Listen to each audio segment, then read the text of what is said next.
Welcome to Create Before Consume. Now, here's your host, Fitz.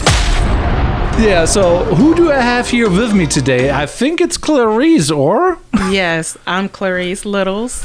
Clareese Littles. Yes. So we have met for Kian, actually, I think, like on a wedding. Yes. And in the beginning, I thought like, okay, you're like a photographer and you just do photography. But boy, oh boy, was I wrong, because like apparently like that photo thing seems to be like just a hobby on the side, because you're doing like full-time braiding online. Right. Yeah. So I've been braiding for over 24 years. And I was braiding like for an actual living. But now I'm a content creator. And so I just create content now.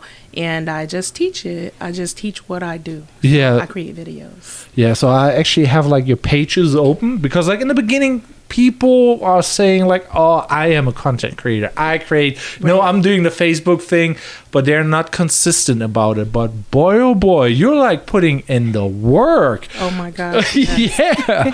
And I'm like just checking that out. Like, let's go right onto it here. So this is like, it's called Yatsacreation. Yes, Yatsacreations. Yeah, so basically this is what you do. You kind of do like some braiding, and you just have like an overview and you talk over it, or? Yes, yeah. So I do the hair braiding. Yeah. Sometimes I use models, and sometimes it's my clients, because there are certain people that won't let me go. So they still want to get their hair done. So I ask them, is it okay if I record? And I'll record. But so I'm the videographer, I'm the hair braider, I'm the editor, I have to post, everything. So I pretty much do the whole thing. So the photography helps me with that part of it, to be able to record a little bit better with the hair braiding. So right now, so the best thing we can do is like just relax, because like if you feel like uncomfortable, we can just cut it out or whatever. Okay. But like you're actually like doing such an amazing job. Like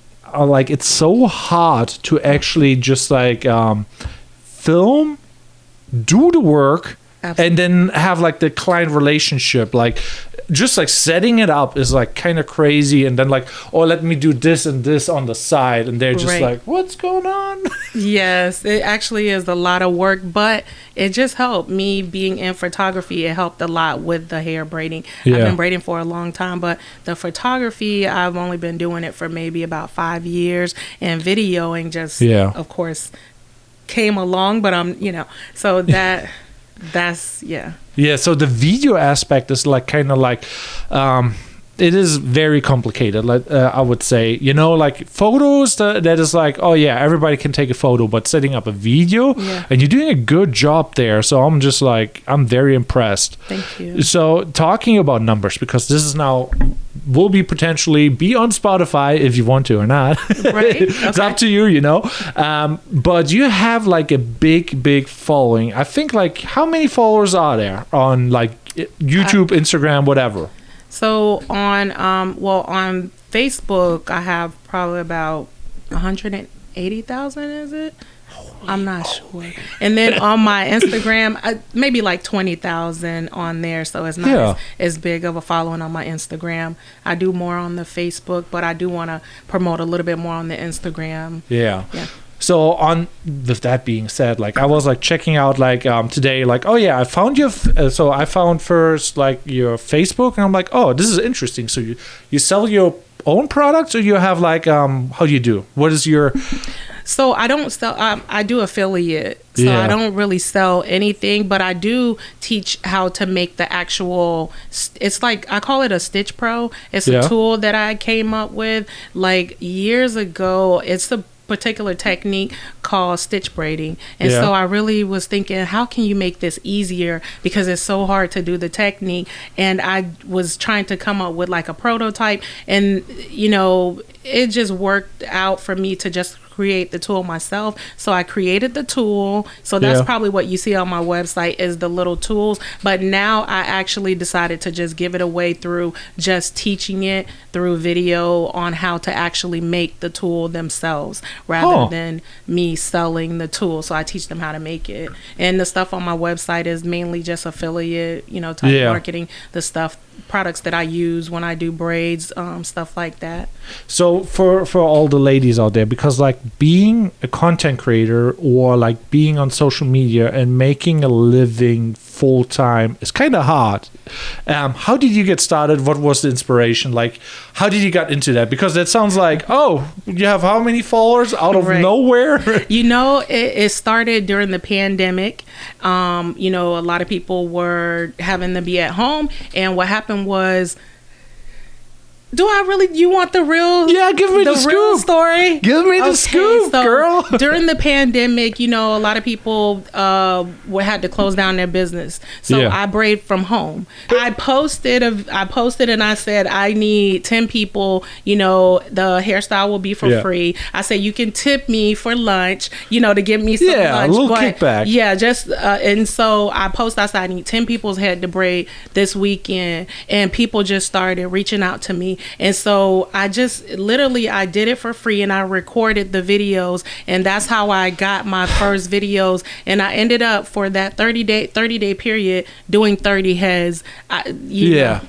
So that is a lot of like, so you filmed all of that? I filmed all of it, yes. Yeah, so, but what was the growth from that? Because like, what can you achieve in 3 months? Because at that point, then I can do the styles that I like. Yeah. You get what I'm saying? I can do the trendy styles. I've been braiding for years, so I can do the things that were on trend because these are free hairdos. So I can tell you, this is what I'm going to do. So in the post, I would post pictures within the comment section, and they got to choose within the styles that I already posted because I knew the styles that were on trend. And so because it was free, people were more flexible to do that, and that's how I got my videos going. Yeah, so let's say like you're like you have a hobby and you want to do it full time. How do you start? Like, would you just say, okay, like let's set a limit and in 3 months I'll make like this much content? What was your decision to like, this is kind of working? Well, see, it goes back to what I'm saying is doing it for free. Yeah. Because if you'll do something for free, you love it. It's your passion. Gotcha. Like you with video, with photography, you're on it, Fitz. Like you are there. You do and you deliver. And it's that thing, it's that element that you have to have, is just, if you learn, if it's a craft, you have to be able to give it for free. What I mean by that, let's say you want to learn to braid hair and you're just starting out. You don't have to learn every aspect about hair braiding. Let's say you just learn one particular technique. Don't veer off to any of the others. Learn that technique. Get your cards made while you're learning it. Ooh. Right when you're get the business cards made. You're already on it. You gotta get the because you have to believe that you can do it. Right? You gotta believe that you can do it, and you have to know that you're going to give that customer that service because you're putting in the work. Right? Yeah. You gotta sharpen your blade. Right? Yeah, gotta always learn, always learning. Exactly. If your blade is dull, it's harder to cut. You ever tried to cut some steak with a dull blade? Oh, have done that. Doesn't work. When it's sharp, right, it cuts like butter. Yeah. Right? And that's the thing, like you with video and everything. You made it look so easy. That's why I admire your work. When you worked with me, you made it look easy and you delivered. The next month, you delivered the product. So it cut like butter. So I'm like... Yeah. But that meant that you were sharpening your blade at a certain season, right? Yeah. There was like a little bit of behind the scenes of sharpening. But now I'm like kind of curious because like I did a little bit of a deep dive on your YouTube channel. Yes. And I saw something like 3 million views. Like, let's put it up. Yes, that video. Yeah. And that is 7 years ago. How long is COVID ago? So you were already sharpening that blade. Right. You're correct. Yeah. So I put that video out, I decided to record it. I want to say it was a flip phone, but maybe it wasn't a flip phone. It was a cheap phone. I recorded it. I didn't think, I want to be a YouTuber or anything. Yeah. I just posted the video and I just let it go, right? Yeah. And I didn't even know that it was, collecting that until I started getting the notifications and people were commenting. And I feel like that I would have been a lot further if I would have stuck to it at that time, but I didn't. Yeah, so I'm so confused now again, because here's like confusion left and right. Because you have all the following on Facebook. Yes. And I mean, like, this is like already tremendous, like having 27K followers on YouTube. Yes. That would mean like you should at least have like your 4,000 watch hours, and you should get like some AdSense money coming in and whatever, theoretically speaking. Right. Because like I know people who have a lot of like views, but they don't have actually the meet the requirements. Like there's like, you can have a lot of views, but you don't have the watch hours as a requirement. Right. So what made you switch to Facebook? Okay, so with YouTube, I actually was monetized at one point. Yeah. Okay, and I wasn't. That's how I bought the camera. You see me shooting. I have the A7 III. With my first YouTube check. My first YouTube check paid for. I mean, I had to add $300 with it, but it was like $1,700, dollars, and I didn't even know that money was collecting. Yeah. I didn't even know it was collecting because remember I just posted the video and I just let it go. And so I was monetized and I signed up for the AdSense, but I didn't know that money was collecting until what a surprise. You need money and you start thinking, you're like, hey, didn't I do Google AdSense? Yeah. But the thing about that, I wish I would have kept going with that and because it probably would have been bigger than my Facebook, is because of the comments. I stopped posting on my YouTube. So I got demonetized, not because of any, thing derogatory. It was just, they said you have 30 days to post a video or we'll demonetize you. But the thing is that the email that it was sent to, I wasn't checking my email. So it's so important as a business person to really be checking your emails, because by the time I seen it, it was 7 days after the date and I was demonetized. And now, I take it preciously. So, I really take that. So on that note, this is like such a pure thing, because like most people are in for the money. So it's like completely backwards. They're not like you, where they're like, I love braiding, let's do some braiding. They're like, I think I like kind of this thing. Let's do this thing and see how much money I can make. And then obviously they get very disencouraged. Like, I did now 30 videos, I didn't get any views, and I'm like, I get no sales, and it makes no sense, and they quit. Right. And you did not even know about the AdSense for, I didn't even know. Yeah, so that is what I think is like a very pure and heartful thing, because like that just shows like the intentions, you know what I mean? Yes. So I ended up, I got the money. Then I wanted to get serious. And once I was demonetized, I didn't see how hard it was. Like, you got to put work in with YouTube to get monetized. And I think maybe it's harder now because back then it was easier, but now it's a little bit more harder. So I decided to go with Facebook. And like I said, it was during the pandemic. I seen that window of opportunity. It really was a window of opportunity. I planned it out in my heart. I said, if I get monetized, I'm going to do these free heads. When I do these free heads, I'm going to record every single head. and I just posted the videos. Maybe the quality wasn't perfect. It wasn't the best quality, but I just done is better than perfect in my eyes. And like, you did the right thing. Thanks. Like, there's so many people who don't even like, they don't put in the work, and you clearly, like, this is now like here 80 videos, and it seems like, so I did like a little bit of a background check on like how your videos are performing, what is working well. And I think like your first video went really well because like you had like one of the SEO things that you really should do for every video. Or so I'm very strategic about like when I post like a video on how to get the views. Yes. Because like this one, the one that goes viral on the easy ways to do the Ghana twist. How do you pronounce that? The Ghana twist. Ghana twist. Yes. Yeah, so if I type that into YouTube, it pops up first in recommendation, because like you did like it's like how-to videos, and they are like highly searched. Like, you want to do, theoretically speaking, all the how-tos from all the twists, and then it's basically like you will show up first if you do the SEO right, because that is the hard part. Like, I want to kind of go on to the fourth. And I, for example, do the Street Strider. That is like the one that I sent you, you know. Yeah, But I have like like that. 20 videos where I'm like, okay, on the first page, you want to show up first page for the result. Okay. But you do the how to do, oh, I'll probably misspell that. Kahana twist. And you basically show up. What I misspelled it probably, or? Where? Yeah, I probably didn't spell it right. They weren't even being named that when I started. Yeah. That was a technique that nobody taught me. It was just, if you can braid, then why couldn't you twist to the scalp? And if you can twist to the scalp, can you start them small? So that was like self-taught, and I named it Ghana Twist. You see what I'm saying? Yeah. And then I recently I named them Stitch Twist. So Stitch Twist is now trending. It was not something that was popular. You get what I'm saying? That was not something that people were naming them. So I named them that. You get what I'm saying? Gotcha. Even though I may not have been the first one, but before it was popular, I just named it, and then people began to follow. Like, I guess that's the name. But now it's like, now I typed it right, but now it's popping up on the first thing here. And that's like one of the powerful things. If you write it in the description, you write it in the text and in the title, and you have like the multipliers, then you can aim for like certain things. And I feel like that is like one of the things where it's becoming really powerful if you have a niche and you're just like, okay, let's do like I don't know, how many braiding techniques are there? There's so many. So many? Yeah.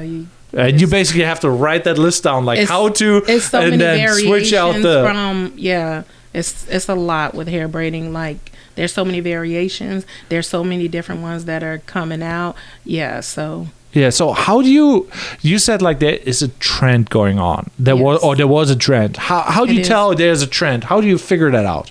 Well, like for me personally, some things I will see something. I like to create like a spin-off from things. Yeah. So with the twist, if you look at a lot of videos that was back at the time when I posted that, there weren't a lot of videos of that. Gotcha. You get what I'm saying? There was not. It may have been one other lady who was doing them around the same time, but you won't find it like that. So I like, me personally, not that I'm because there's nothing new under the sun. It's not that I created it, but I do innovate from the things that I see. You get what I'm saying? Yeah, you kind of do it like your way. Right. So the other person who was doing it at that time, hers may have started with one, let's say, piece of hair. I started from strands and I got bigger. Hers was just one piece going. You see what I'm saying? So I like to see something and I like to take it to the next level. So like, let's say the twist to the scalp. That's something that a lot of people cannot do. They're learning to do it now, of course. But I created the stitch twist because stitch braids are popular. Yeah. So I decided, okay, I do the twist to the scalp. So now I'm going to add the stitch. Since stitch braids are popular, let me add stitch twist to the mix so that there's a different variation. You see what I'm saying? Yeah. So there's nothing new under the sun, but you can take something that's already there and innovate from that, and that's what I do. Yeah. So what I think like is also very powerful is like, how did you figure out like that is the thing that you want to do? Was it just like by pure accident, like, okay, I'm doing the braids, braiding, like, is that how you got into it? Or was there like, I don't know, like a big story behind braiding? Like, how did I get into braids? Or like before, like not even the content, but just braiding in general. Oh my gosh. So I used to get my hair braided and I used to go to a young lady's house. And of course, you go to their house, it's a little bit cheaper. It's like going to a mechanic, you know, but you go to a mechanic that does it at their house, it's a little bit cheaper. So I would go to her house and it was always something, you know, oh, I can't do it today. Oh, I can't finish your hair. Can you imagine the barber saying, I can't finish your cut? Oh, I can't do it. You need an appointment? You're just I'll cut the back, but I can't cut the side. And so that's what I was going through. And so, and I had a job then. I was working at Publix. I worked for Publix for years, decorating cakes. And so I couldn't do it. I have my certain days that I'm off. So I showed up to the door. She was like, oh, I can't do it today. I said, can you show me how to do one braid? Because I was just that determined. And so she showed me kind of with an attitude. That would be like me telling you to show me what I'm trying to pay you to do. You know, I didn't think about it then. You know, I was young, but she showed me, you know, grudgingly. And I don't even remember what she showed me. I took the hair home. I braided my own hair. I went to the store probably 2 days later and a lady seen my hair. She said, hey, who braided your hair? I was like, I did. She said, oh, could you come braid my hair? I was like, sure. Right? Not knowing how I don't even remember how what did I do to my hair? Yeah. And she was I still remember this lady. She knows she was my first customer. She always says it. I was your first, customer. And I braided her hair and finished maybe that night. But yeah, and that's how it started. I didn't plan on getting into hair braiding. Yeah. So it's like by accident and like what that lady just started. Like she just like, if you would have known what you got yourself into. Yes. Yeah, but with that being said though, like obviously there's like money, the evil, and it's like everybody needs the money and everybody wants to make money online. And like you said, Facebook is working for you. So what is working for you on Facebook? What is your mindset about like creating the content? Do you have a schedule, or is it just like literally just like you said, like, oh, I have a person, let's film it and do it, and you just by the flow? That's what I do. I go with the flow. But I would say if you're just starting out, you do need a schedule. Like you need to schedule people, find people, go to the hair store, find somebody at the hair store who's purchasing their hair that may not have somebody to braid their hair. Ask somebody, you're in the grocery store, pass out your card, and say, could I braid your hair? Damn. Yeah, you have to, because you got to you need the content. The content is what's going to produce, the money, because the ads are running through your video. So you need the content. So you can't think about whether you're giving something for free. You must, if you really want to get started, but you have to stay focused on the end goal. If this is the end goal, you got to stay focused on that, because sometimes when you're doing it, you don't want to do it for free because you're not looking at the end goal. You have to have that end goal, and you need to have that runway, because like it's easy said when you have to pay bills. Exactly. You're right. But see, that's why I just had them tip me. I was like, it's a free hairdo. Most of the hairstyles that I was doing for free, when I said the pandemic, when I got that rental assistant and I had that 90-day window to produce, most of the styles, I said it's a free style, but those styles were like $180 hairdos that I would have no problem getting, right? But I had to do that because the end goal, I knew that I was going to get monetized. This is the thing. From the first day that Facebook said that I was approved, 30 days later I had that check in the account. You understand what I'm saying? It wasn't 60 days. I'm telling you, from the first, I wouldn't just say it. From the first day, 30 days later, it was already in my account. So I hit the ground running. Yeah. Like, really, yes. And that is like the crazy part. So do you do like live streams or anything on Facebook or YouTube? I haven't started the live streams. Maybe that's something, you can get. I'm all about that live, because it's like there's several ways how you can make money with like live streams, because you can get like donation or tips through like that, and they can ask questions. Let's say there's somebody who really wants to learn about like your skills, and when they tip like $2 or $3 or $10, then it gets highlighted, it stays up there, and then you're like, hey, I got you, and then you give that tip and that feedback, because with that following, I bet there's like some people who are like, I want to take my braiding skills to the next level. Right. So I want to say this. Okay, so I have Yatsacreations. Yeah. Before it was Yatsacreations, it was 2 separate pages. Okay. Yeah. It was Yatsa Fashion.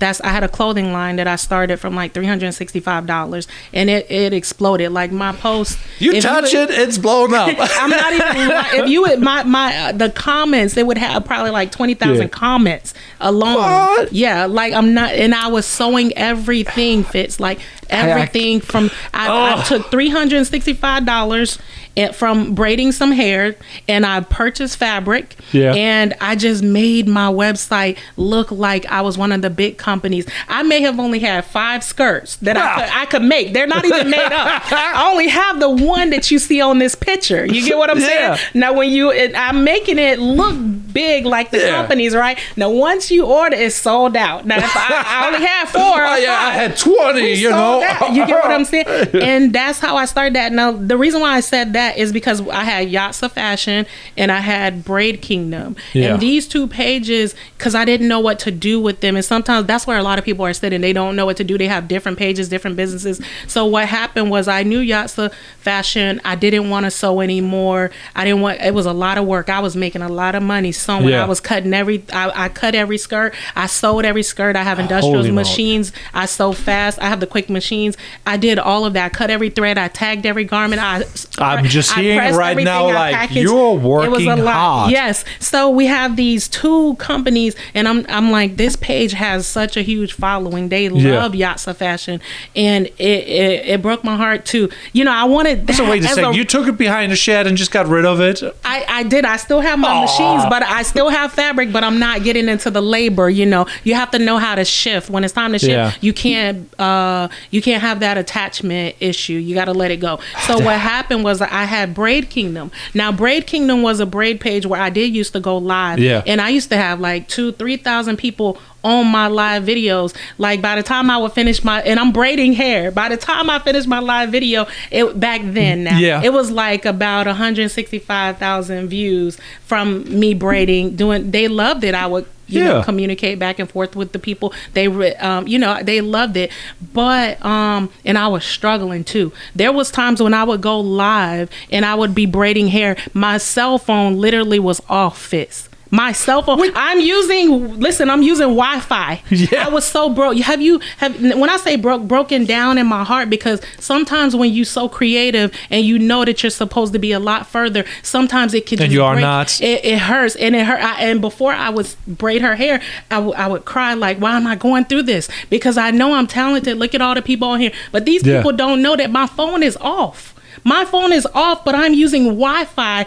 You see what I'm saying? And I got these many people on my video, right? And this was before it became Yatsacreation. It's a lot, right? So here's me. I'm like, not gonna lie. So here's me. Like when I was like beginning with like the whole like, oh, let's film myself, make social media stuff. Yes. If I make 1,000 followers on YouTube, I can make a living. That was my. Yes. That was like, okay, if I have 1,000 followers on YouTube, I can make a living. And I got in the beginning, YouTube monetization was different. You only needed to have like, I think 100,000 views. That equals around $100. Yes. Somewhere around there. I got my first paycheck from YouTube. I was like on fire. I'm like, what? I got a video. It got 300 views and I made $4. I was like, oh boy. You seen the numbers moving? It didn't matter. I'm just like, I was believing like, wait a minute. There's people with like how many million views? And then I learned about affiliate marketing. Yes. Then I learned about sponsors. I'm like, if you have all those, I call it infinity stones, like all the, the infinity stone for affiliate marketing, the sponsorship, and you collect them all, and you do it right. You don't even have to have a big following to make money. Yes. But here are you having like that big following and being like so good-hearted. And you're struggling. And I'm struck. My phone is off, and I got all these people hooraying me. And so this is the next that hurts customer. Me. Just knowing, I'm like.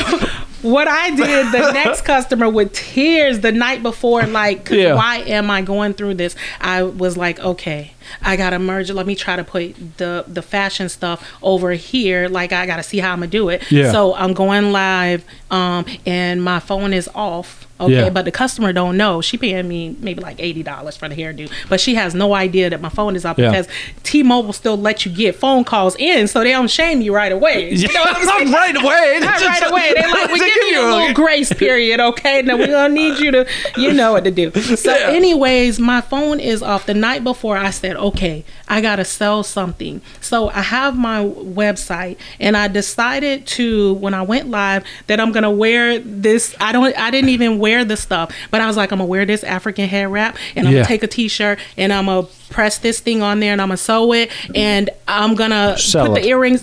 And I said, they're gonna ask me about it, but I'm not gonna tell them. I'm just gonna braid her hair so pretty because they love the braids. And so when I was braiding it, I knew that they were. I knew because you know your followers. And they started asking, like, what about that hair wrap in the shirt? I knew it, and I said, listen, I already have it on the website, but there's no picture up, guys. Like, that's how unorganized. Limited edition. There's no picture. But I didn't have any extra. I had to go to the store to get the t-shirt. You get what I'm saying? So if somebody placed the order, I'm going to have to go to the store, get the t-shirt. And I had a purse that I made with these wooden handles, and I could get the wooden handles locally. So if they placed the order, the money would help me purchase the supplies. So I'm braiding hair. I'm taking the purse. Like, let's say this is the purse. I'm lifting it across the cut. I was like, this the purse, guy. Like, I was trying to sell my like, I was so broken, but at the same time, I just couldn't give up. You ever been so broken, but you can't give up? Like, I'm braiding hair. I can sew.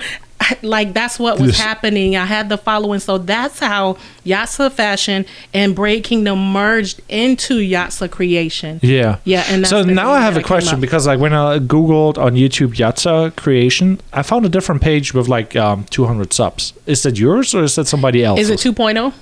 Yatsacreation 2.0? Could be. So do you have multiple or? No, on Facebook, that might be Yatsa Fashion. Yeah, so I was like just 2.0. because like people sometimes restart the channel and they're like, okay, now I'm organizing everything. Right. So, and it seems like you kind of went through like, okay, I'm reorganizing everything and making it like a little bit more efficient and like clearly branded. Yes. And you got some experience there apparently. And I'm just like, the more I hear, the more I have questions, and I'm just like, it's a lot. You've been through all the growing pains basically. Yeah, and you know what? And I left those videos. If you go to my Yatsacreations page, even though my hair is, those old haircuts, your haircut probably 10 years ago, you're like, oh my gosh, I just got a haircut. I'm regretting everything. My hair looked like Einstein. It's like, and I'm live on there, and I left them. It was hard because when you're growing, you don't really want people to see your first video. Imagine your first photos that you took or video, right? It's still up there. But I left them up there for that, even though it was like kind of shameful for me. I left them so people could see, like where I started, and they would know. Even that one video I'm talking about, if you see at the end of that, if you go to it, at the end of that video, you see me lift the purse around her, like. I was so desperate to sell. Yeah. I was so desperate to not struggle. I know greatness is inside of me, and I 100%. I needed to get it out. Like, why am I going through this? And I can't give up no matter what. Even with tears in my eyes, tears falling down while I'm braiding hair. The customer don't even know. You know what I'm saying? That silent, and I got to keep moving. And I just had to keep moving. I mean, that is like, what is like, so this is what the podcast is kind of about. It's about like, instead of consuming stuff, we should create stuff. And sometimes it's really hard to create stuff, especially while the big C word, or while like there's drama going on. And there's like different things that drag you down. And obviously you kind of have to pull yourself together and just like, we're going to do it anyways. Yes. What are your motivators? It was that at the time it was the struggle, and now it's the legacy to be able to leave something behind, because I have 2 grandkids, so it's to be able to leave them and leave my daughter stuff behind. Most of the talents that I have, my daughter has too, so maybe she can take those things and go to the next level. But I haven't finished yet. You see what I'm saying? I'm just getting started. I'm just like, you're like dialing the crank, I'm just like, holy moly, I'm just getting started. But it was the struggle at that time. It was the struggle. I was struggling, and you can't think about the future really when you're thinking about like right now what you're trying to do, how you're trying to pay bills, so that was it was the struggle then. Now it's to be able to leave something behind. If I can teach, and because legacy, and because I struggle so much in every business almost that I did, it's like I decided to teach it. That's the reason I'm teaching the hair braiding. That's the reason why I teach, like I have another page with crafts, because I want them to be, because there's so many people that struggle financially, and maybe you may have a job, but you just need an extra $300 every week. And so if I can teach you to braid hair and you can learn one technique, you can just add that, and maybe on the weekend when you're not working, you can braid hair and you can make that extra $300 that you need, to take care of your family. Even more if you line it up. And that's why I teach so passionately about it, and that's why I say my videos, I want them to be clear. I need people to be able to see exactly what I'm doing, because I want them to do it. I need them to be crystal clear when they're doing it. I want their clients to not come back. I want them to, I want them to have just it to be clean, and beautiful. So that's why I'm so serious about, the clarity of teaching, so that they see and they can do it. And so another question, because I'm about all that money life kind of, I'm like kind of did it backwards, and I should not have done it backwards. And I'm like, okay, because I'm like very driven, I stuck through it, because most people, they're engaged in something, they do it, it's not working out, and they hang that thing on the, shelf, whatever, and they stop doing it. But you seem to like just push through the whole time because it's your passion. Yeah. And my thing was like, I started off with like, oh, how do you make money with that? And I got lost in that. And that was terrible, because like money should never ever be like the motivation. Right. But with that being said, have you ever made a course like selling like how to braid? Is that a thing where you need a certification, or is that a thing where you're like, okay, I'll tell you how to make a braiding course and I'll get you the first 10 customers if you do X, Y, and Z? Well, okay, so in certain states you have to be certified. Yeah. In Florida, you did have to be certified at one point. Now you don't. You don't have to be certified to braid hair. You can braid hair. But in other states, you may have to be certified. Gotcha. Yeah. Yeah. So never thought about that kind of? I did think about doing the courses, but the thing is, like, what I'm trying to do now is outsource that editing so that it'll free up more time to do different. I did create a course before, like years, when I say probably about 12 years ago, I had a website and I had different levels to the website. Listen, on this website, I created it through WordPress myself. I went through all the blood, sweat, and tears of creating. I had different levels to it. Yeah. And the 3 levels, you can pay one level and you have access to a certain amount of videos, different type, the basic level, and then it was a next level. Did that work out? Well, I think I was before my time. I had, when I say if you pay this, you had membership access to that, and I created it myself. Yeah. This was before. Now you have templates that you can use to create membership. Yeah. But this was before that, and so I was creating that. But it was way before. When I say it was before, it was probably before 12 years. It was before my time. So most people will not know, because I did not know in the beginning. I was like meeting you, and I'm like, okay, this is a young girl in their 30s. You're not in your 30s. No. You said you have kids, and I'm like, I have a daughter. Yeah, so I'm like, wait a minute. You had kids and you were doing that, and you were working and struggling. Yeah. So that is not like to say like lighthearted, easy. Right. No, this is really, really hard. Yes. So I'm like, how did you do all that? Because like as a woman, obviously me mansplaining, this is like one of the things we're like, oh yeah, that's easy, just do it, Yes. Obviously I can't say that. So how did you do all that while being a mom? I would bring my daughter to the shop with me, and she would be over there doing her homework and playing around, and I would be over here braiding. And then I taught her hair braiding, so she opened up her own braid shop like a few years ago. So she braids, she does everything. She sews, she knows how to use the industrial machines. That's like some old school skills that are still converting. She sews, so when I sewed, she was in there sewing, cutting thread. She helped me mass produce. I'm like, I have to get out 17 skirt sets today. I got 17 orders. Like, could you help? She's like, I was like, just come in the morning, at least give me like 3 hours. She works like me, and she would help me. So I taught her the things that I was doing. That was her at the wedding. She was doing the photography. Oh, that was her? She was my second shooter. You remember when you and Kian shot? She was my second. So she does everything that I do. She kind of just got it by default. Like, God, I love that. This is what we're doing now. Like here. I love that. That's the way. When you want to teach somebody, you got to bring them with you, and they do as you do, and then that's the only way how you learn. Like I feel like everybody is like, oh, I'll watch this and now I can do it. But if you've never done it, you don't know. Hands-on, right? You need the hands-on. Yes. And you need to be heard too in a weird way.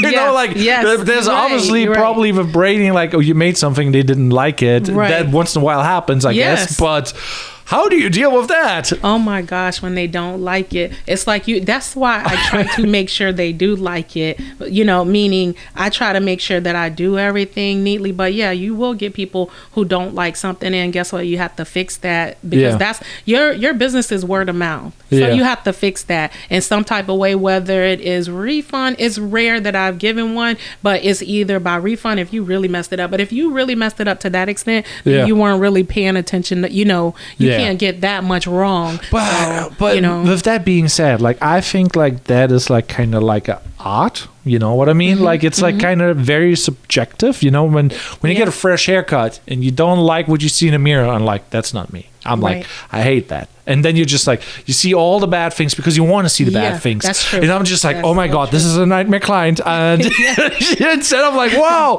because you think it's great. And they're like, and I'm just like, but guess what? You can kind of feel that along the way, isn't that right? Even in photography, like you can feel that client that is kind of being a certain way along the way. And so at a certain point, in the beginning, you can't choose your clients. You got to take all of them. You can't even say you don't do kids' hair. You do kids' hair. You can't say I don't braid short hair. You better learn how to braid short hair the night before they get there. You get that. Like I'm that type of person. I'll say that I can do something, and I'm studying the night before to make sure that I can do it. But I'm not going to do it if it's something that doesn't look good, and if I feel like it's not a good fit now, I won't book it for myself because I can already see that maybe something that they want is not really realistic. You know, and I want to be realistic with what I do for my clients. So. So I usually, so that's like kind of like how I do with my clients, because like when I have clients, kind of like basically eyeball them in the beginning, like how picky are they? Are they very distinct? You know, are they like, you know,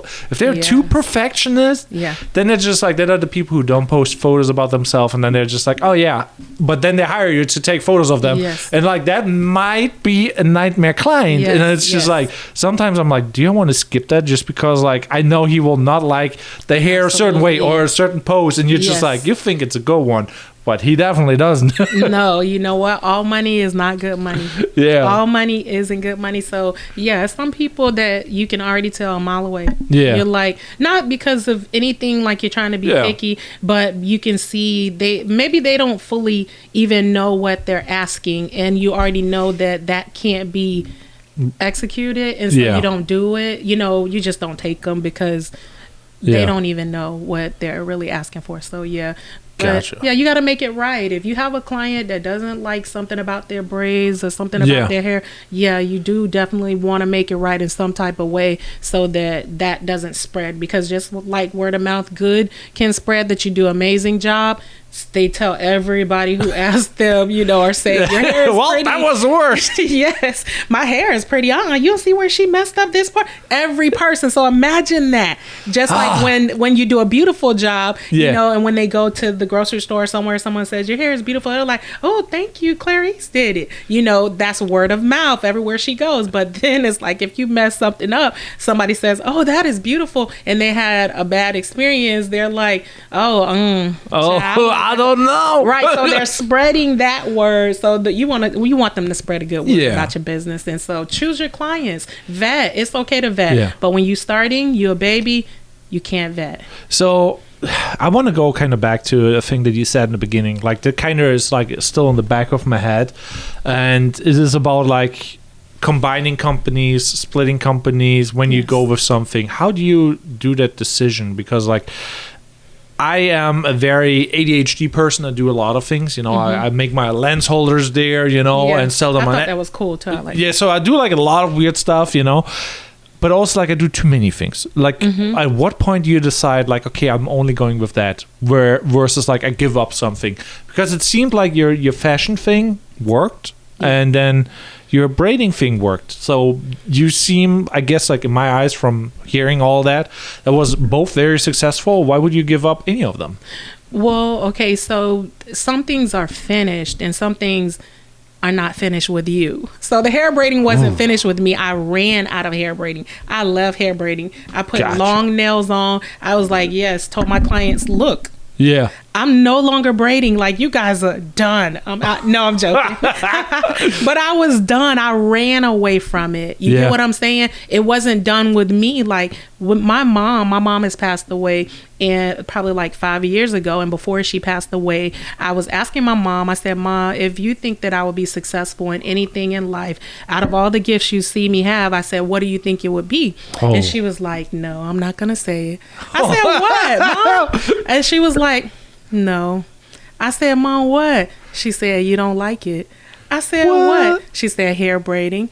And I was like, she knew I was going to react. Like, I was like, Ma, how am I going to be successful? Like, how can I make money? I braid one head. Like, how can I make, she said, you good. Yeah. And that stuck with me. So I didn't do it right then, but when she passed away, that stuck. Like your words of your mom, it stuck to me. And so braiding wasn't done with me. And so I ran into fashion because that is more glorious. Like to be somebody say, what do you do for a living? I'm a hair braider. I felt like there was no glory attached to that. I needed, but I like fashion too. Yeah. And I was good at sewing. So I went into that and I was good at it. I created a line and people loved Yatsa fashion. Yeah. Like you could see, like if you went over there and look at the analytics, you would have loved that over there. Fit. Yeah, you would have said, "Oh my god!" No, just like hearing you talk, like you seem really like a good person, and I like hearing that. Because there's so many shocks out there, like so many, and everybody has like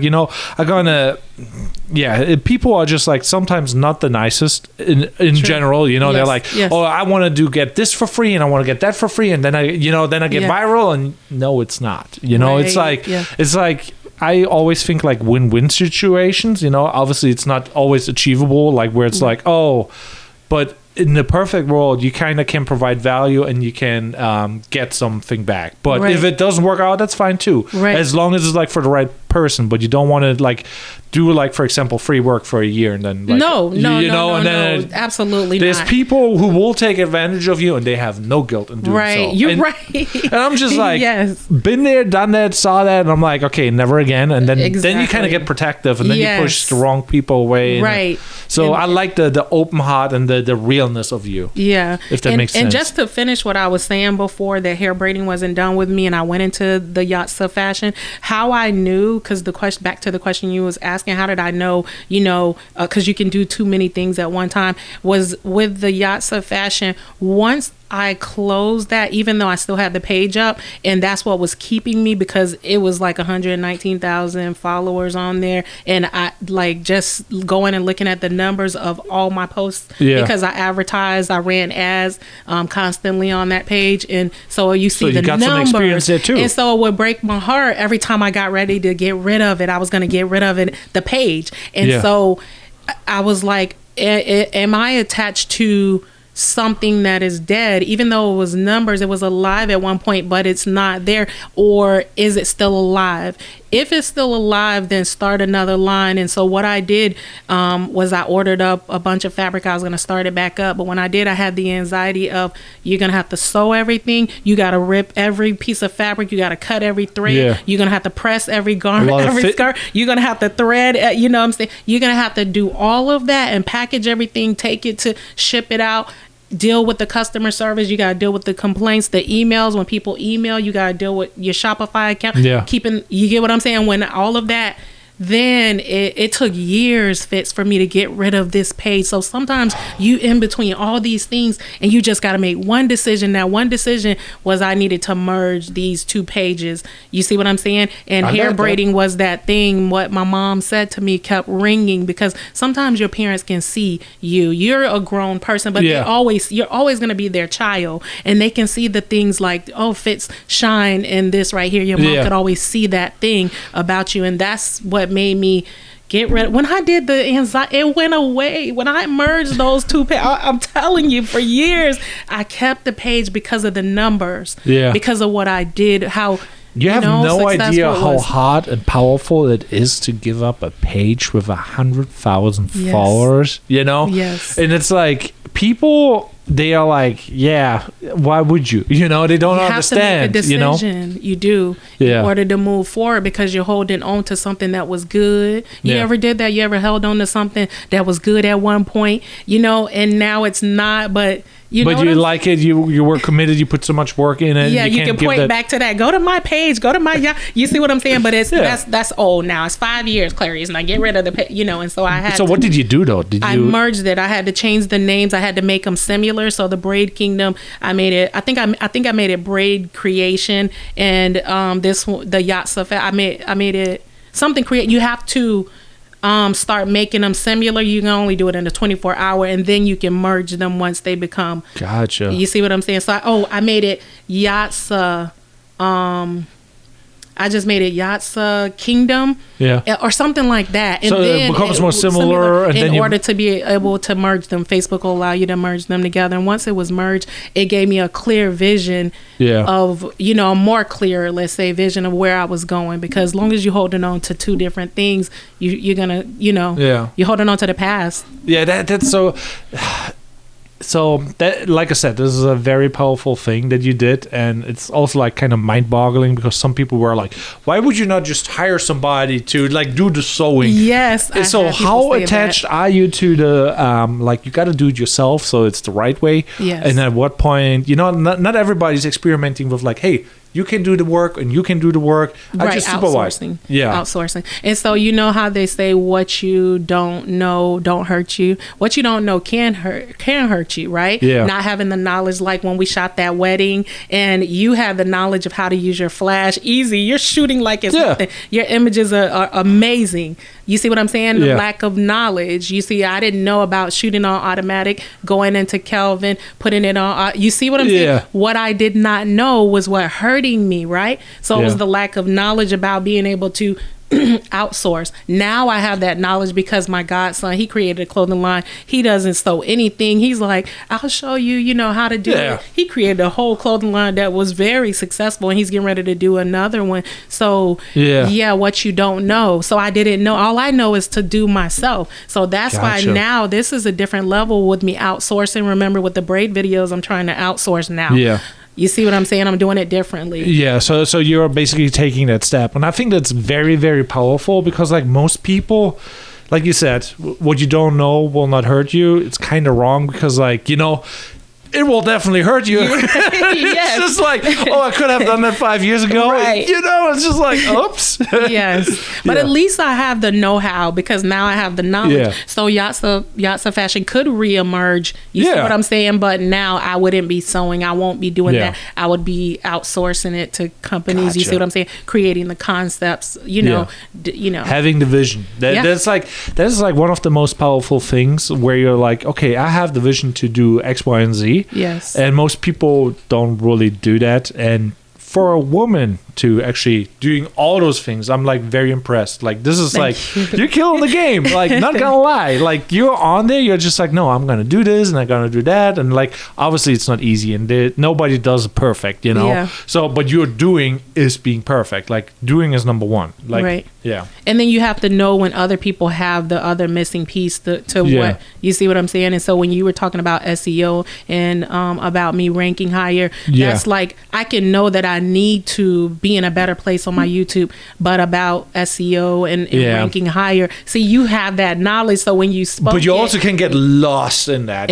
Some people get very technical and then they're really good technical, but they're not really good in doing. Right, exactly. So that's another adding piece that I can add to it, and I can grow. And so in this season, I'm learning how to delegate. Yeah, I'm learning to delegate. So that is a big one too. Use my creativity, and you have more free time. Yes, because you gotta. It seems like you gotta chill for a moment. Like you're doing so much work. People think that I do so much work, but a lot of times you will see me down at the beach like a lot. Like I go down there probably like 3 times because I need to unplug. Do you ever need to unplug from? My time right now is like everything goes and we gotta do. Like I'm like in a grind mode. I'm like, I wish I could. I wanted to play some PC games and just like, I'm just chilling and playing, enjoying life. No, but you can't. You're still busy. Yeah, I unplug a lot, and I'm surprised at myself that I get so much done because I'm telling you, you can see me a lot downtown by the water. You'd be like, Clareese, what you doing down here? You come the next day, and I'm there because I need to. Yeah, you deserve it. I have to think about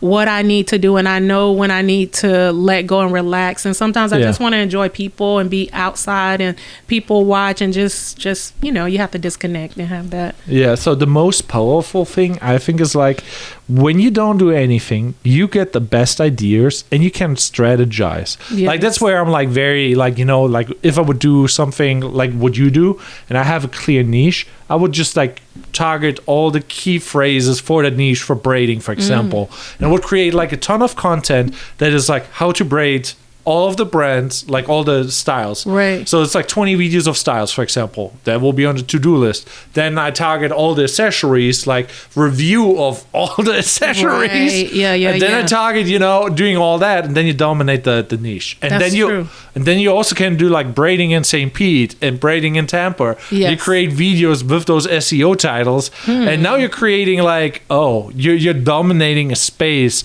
And other people, like when you do like the Google search, they paying for being first page on the search result. Right. You still pop up there. Right. Because like you did the organic content, you actually talked about like, hey, I'm in St. Pete and I'm doing braiding, for example. Yes. And that's where I'm like thinking like SEO is very, very powerful, and people don't understand, because like for ads you have to pay every month, or like whenever you pay for it, Right. weekly, whatever.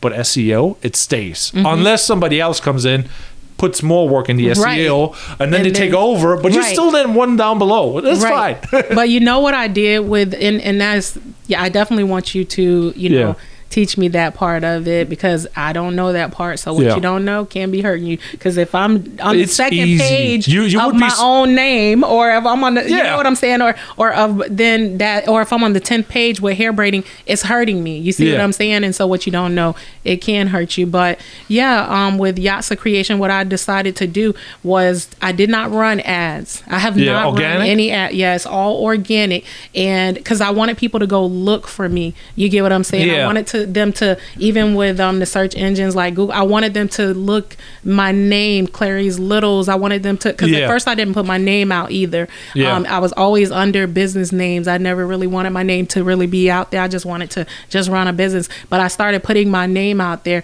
but I didn't attach it to a specific place, because I wanted people to start searching me and look at, because people are nosy, so they're going to start searching you. You get what I'm saying? Well, it's good and the bad thing at the same time, I would say. But so when that actually happened to me today, like I'm like, okay, sometimes when I get a guest and I'm like, okay, I want to figure out what I talk about, so I'm basically just like, what do I do, what do I like, what I don't like, and like I just do like a little dive and like figure out what they do, and I'm just like, I try to find like, Yatsacreations, and I'm like, an account with 200 subs shows up, and I'm like, I know when I clicked over your profile, you have a 27,000 followers, and I'm like, okay, so I couldn't find them, and then I couldn't find it, and I'm like, god damn, I'm like, which one's the real one? Is that a fake one? So that's where you're gonna help me. Okay, I remember you mentioned that earlier. So that is my account. So that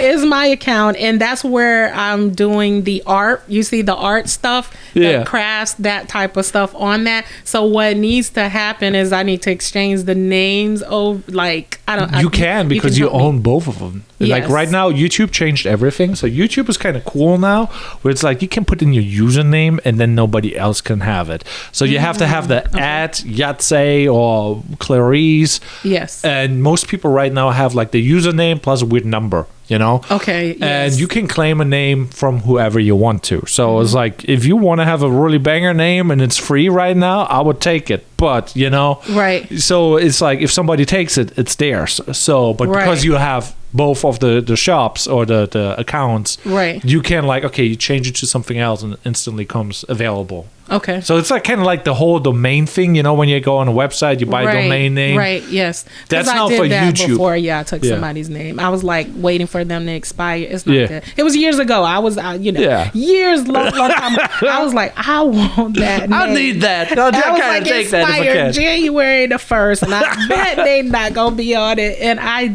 took it. And guess what? I took the name, I'm not even gonna lie, it was Braid-kingdom, and I just wanted it. I said Braid-kingdom, that's like the name, like that's the name, anybody can remember that. And then, what was it, 4 or 5 years later, somebody took it from me, and then now they have it for sale for like $5,000-$6,000. See, what you reap, what you sow. They took it. They was waiting. They was like, "Oh yeah, sweet return. We'll Here we go. Sell it back to you for $5,000." And then you forget to renew it on the next year. That would be expensive. Like, oh my god. Yeah, that is like the thing with the usernames. I think, but yeah. So you had also your fair share of that kind of sort of thing. I did. Yeah, so this was like already an hour. Is there anything you want to kind of like promote? Because I want to show you still on a computer like the SEO thing, because like you will benefit from it like the most. And there's like little things like, I don't know if you do that right now. Do you use like banners and anything on YouTube? No, I don't think so. Is that you should?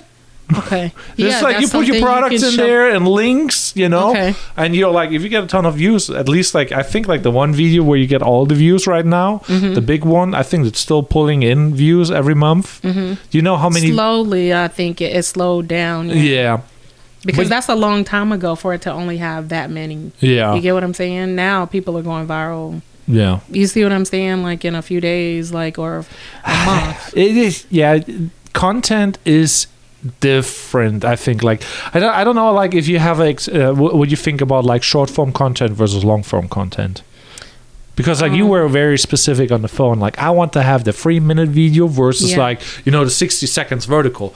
I'm like, okay, what is your spin on that? I want to know what you know or what you think about Facebook. I think it depends on the retention rate and the person, the voiceovers, all of that. If you can retain people, because let's say if you have a high retention rate, some people, you ever watch a video and it keeps you the whole time? You watch the whole it's like interesting 18-minute video and you didn't expect to, or you watch the whole 10-minute video. It's because it has a high retention rate, and that person can keep you going with the things that they're saying all the way through, so that if you can retain people, then go ahead with the long form. But I think this is for Facebook, not YouTube, you know what I'm saying? But I'm just going to say for Facebook, if you can retain the people, if you can keep their attention, like when you're doing the voiceovers and you're very good at it, I think then you can do longer videos because they can put more ads in that 8-minute video versus the 3-minute video. But if you're trying to just build, you're just trying to build up, I would say like the 3-minute, after the 3-minute mark, I think Facebook pushes your video out further when you go past the 3-minute mark because they can put more ads in there. However, they still, you still can force it by doing a shorter form video, maybe like a minute or 2 minutes, still get paid for ads being in that video, because if the people like it, it can take off right away. Some of my videos take off right away.